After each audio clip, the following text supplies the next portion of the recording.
Life has always been intertwined with sibling rivalry, but my sister Abigail seemed to take it to a whole new level.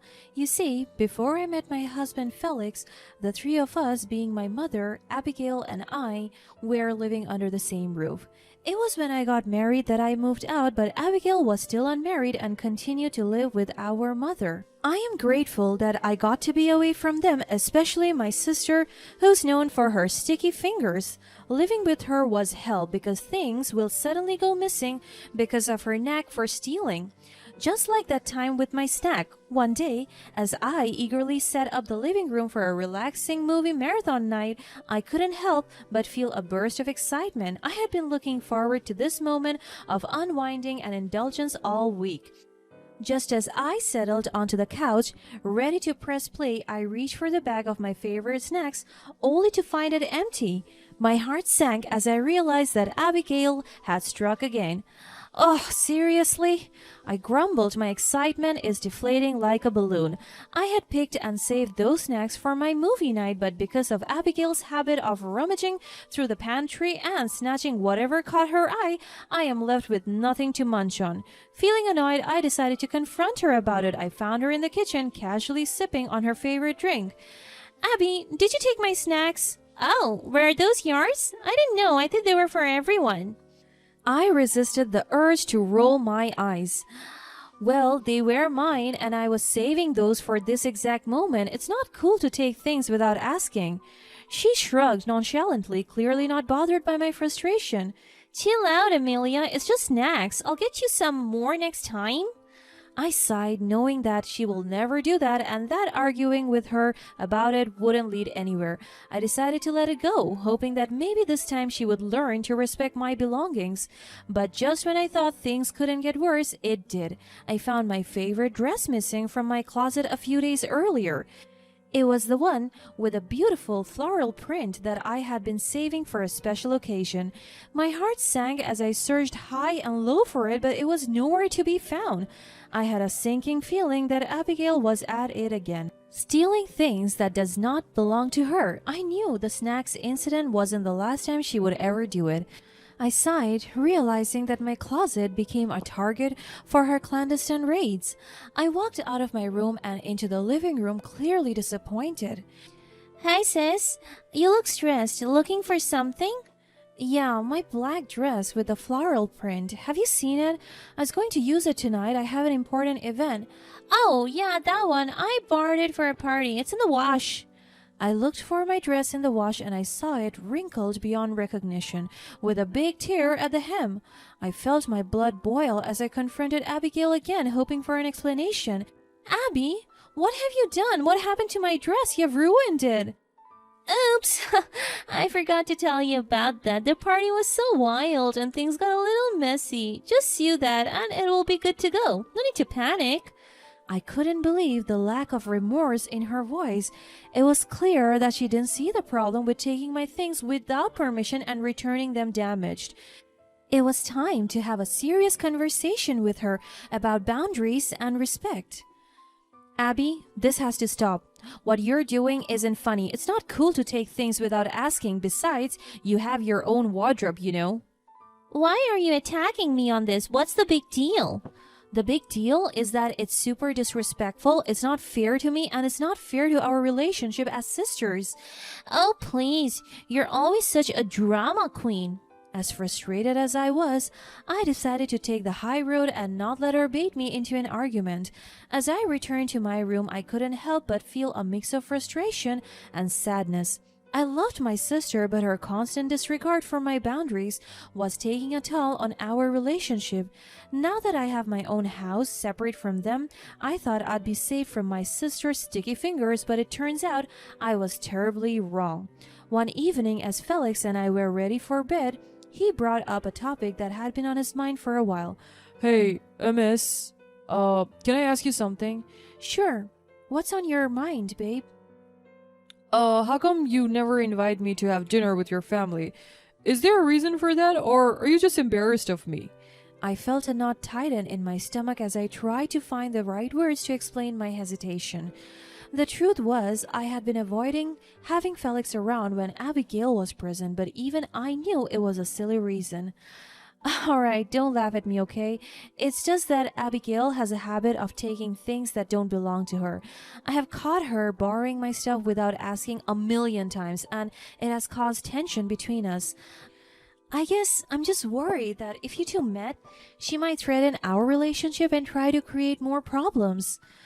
Mess, I understand your worries, but you know I can handle myself. I'm a grown and happily married man. Besides, I want to be part of our life. And that includes being around your family. I appreciated his reassurance, but the fear of Abigail causing trouble lingered in the back of my mind. I didn't want Abigail to steal something from me again, not this time, but I didn't want to let my husband feel left out. You're right, I'm being silly. Of course, I want them to meet you. Let's plan a dinner with them soon. As long as we are at our house, I would feel safe enough. Sounds like a plan. I promise I'll handle it with respect, and I'm sure everything will be fine. As we went to sleep, I felt a sense of relief and comfort in knowing that I had Felix by my side. With his support, I knew I could face any situation, even if it involved my troublesome sister. Finally, the night of the dinner with my family arrived. As I nervously set the table, I still couldn't shake the unease I felt about having Abigail around. As the doorbell rang, I took a deep breath and greeted my family with a warm smile. Felix and I stood side by side, ready to welcome everyone into our home. I looked at my sister Abigail, and my heart sank again. She was dressed in a way that seemed deliberate, showing off a lot of skin and cleavage, seemingly trying to attract attention. I glanced at Felix, and to my dismay, I noticed a change in his demeanor. He seemed visibly drawn to Abigail, and was evident that he found her attractive. My fears began to creep back, and I felt a surge of protectiveness over my husband. As Abigail approached, I mustered the courage to pull my husband closer to my side, hoping to send a subtle message that I wouldn't allow her to come between us.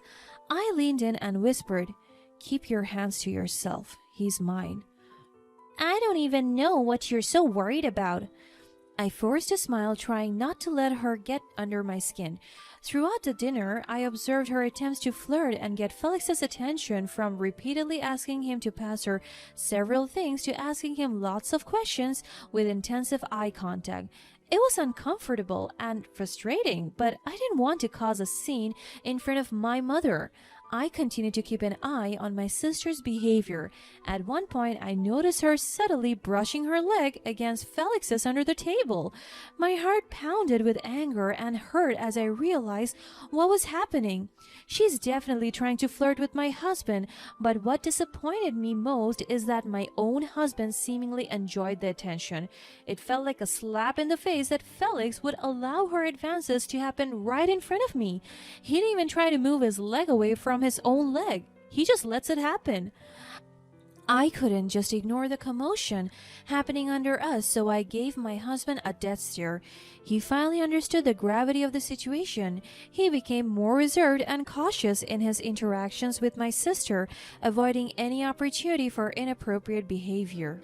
After long hours of suffering, the dinner has come to an end. Felix and I escorted them out of the house. After bidding farewell to my family, I couldn't just let Abigail go without saying a word to her, so I leaned in and whispered, "I knew what you were doing with my husband. You better stop it right now, Abigail." "What's the matter? You said to keep my hands to myself. You didn't say anything about feet." She joked, but I wasn't amused. I just gave her a deadly glare for her insensitive remark. Before leaving, Abigail claimed that she had forgotten her scarf inside our house. Desperate for her to just go away, I agreed to retrieve it for her quickly. I looked for it everywhere inside the house, but I couldn't find it, so I went back outside to ask her about it. But as I returned to the door, my worst fears were confirmed. There they were, my husband and Abigail locked in a passionate kiss. I pushed my own sister hard that she fell to the ground. "I told you to stop stealing from me, Felix. Get inside now." But to my shock, he just stood there, looking torn and conflicted. "What are you doing, Felix?" I said, "Get away from her and get inside now." At that moment, it became painfully clear that he had made his choice and it wasn't me. I turned away, unable to bear the sight of them any longer. The pain was too much to handle, and I knew I couldn't force him to stay with me if he didn't want to. I can't believe I lost something to my own sister again, and this time it was my own husband. I also couldn't believe how my husband could choose her over our marriage in a blink of an eye. The months that followed were some of the most difficult, challenging times of my life. The pain of betrayal weighed heavily on my heart, and I knew that I needed time and space to heal and find myself again. The house felt empty and hollow, echoing with the memories of a happier time. So I took a step back from everything and everyone, retreating into solitude as I worked on rebuilding my shattered sense of self. I sought therapy to help me navigate through the complex emotions and trauma. It was also during one of these months of self-discovery that I received the news of my mother's sudden passing due to an accident. The pain of losing her was another blow, and I found myself grappling with grief and loss on top of the heartache I was already experiencing. As the executor's meeting for my mother's will approached, I knew that I would eventually have to face Abigail and Felix again. It's a daunting prospect, but it's also a necessary step in closing this chapter of my life. As the will was read, the atmosphere in the room grew tense. The lawyer's voice echoed through the silence. And as per your late mother's wishes, her entire estate, including all properties and assets, is bequeathed to her daughter Amelia for her unwavering dedication and care during her final years. It became clear that our mother had seen through Abigail's facade. My mother left me as the sole heir of her inheritance. It's such a substantial amount of money and valuable assets that it could change the course of one's life. Amelia, this is unfair. How can you take everything? We're sisters. Mom made her decision, and unlike you, I did not even have to steal it. It was given to me. I couldn't help but feel grateful for my mother's recognition of my love and care despite having to move out from her house. Abigail was clearly not prepared for this outcome. Seriously? Aren't the punches I landed on her face enough to get her to think clearly?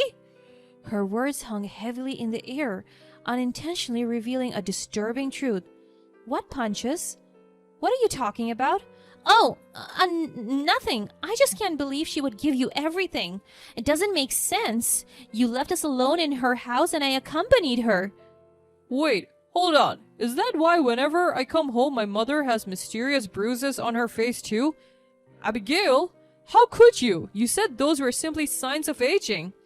You guys always leave me with the elderly. You don't know how annoying they can get. It's not my fault. It's hard to take care of them.